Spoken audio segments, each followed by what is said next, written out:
What's up? Go fam! Okay, so ito yung matagal ko nang hindi nagawa sa aming taniman dahil nga ay nasira yung aking tester. So, pabili muna tayo. So, hopefully, ma-demo ko sa inyo kung paano ko ginagawa to. But anyway, hindi muna yun yung pag-uusapan natin ngayon. Pag-uusapan natin to. Kasi ang daming nagtatanong pa din kung kailan ba dapat patubigan, ilang beses magpatubig sa kanilang maisan. Yan, magandang sagutin yan, no? Kaya nga sabi ko sa inyo, GoFam, napaka-importante na kung kahit anong pananim, kailangan yung malaman yung stages, 'di ba? Yung ano yung mga yugto. Okay, yung crop development. Okay?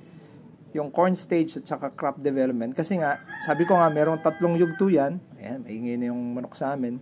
Emergence, vegetative, at saka reproductive. Kasi yan yung mga babagsakan mo eh. Diba? Siya nga pala, shout out nga pala dun sa tito o tita ba yun natin na taga-DA.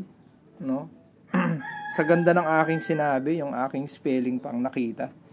So, meron kasi tayo niyan, vegetative. Yung isang card ko kasi, yun no, kita nyo, yun ang napansin niya, GoFam. So, nagkamali tayo dun sa letter I. Maraming salamat po, na-correct nyo po yung aking isang letter. Dahil po dyan ay tumaas po ng 1 tonelada yung aking ani. Joke lang. Pero thank you po at napansin nyo po. Yun. Okay. So, balikan natin yung pinag-uusapan natin. So, ito yung babagsakan kasi natin yan. Okay. So, dun sa mais, maalala nyo yung ating previous vlog, sinabi ko kung paano mag-count. Okay, meron tayong mga V stages, VT, R1, ito yung mga yon. Okay, so ito yung mga tatandaan nyo, GoFam. Kasi sa V4, 15 to 20 days yan. Diyan ka mag-a-apply ng abono. V7, 30-35 days. Diyan ka ulit mag-a-abono. Tapos meron ka na itong mga crucial na stages. Itong reproductive, R1, R3 kasi ito na yung mga silking mo, tapos milking. Okay. So, dyan mo ibabase ngayon yung patubig.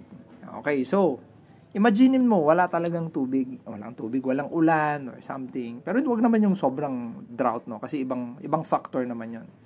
Kaya ito yung list na magpapatubig ka. Okay. Syempre, sa emergence, syempre, para tumubo yung buto. Tama? Sa 15 days, eksakto yan pag nagabono ka.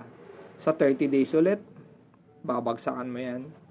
45 days, kasi nga, papasok ka na sa tasseling. Kaya importante, meron kang moisture.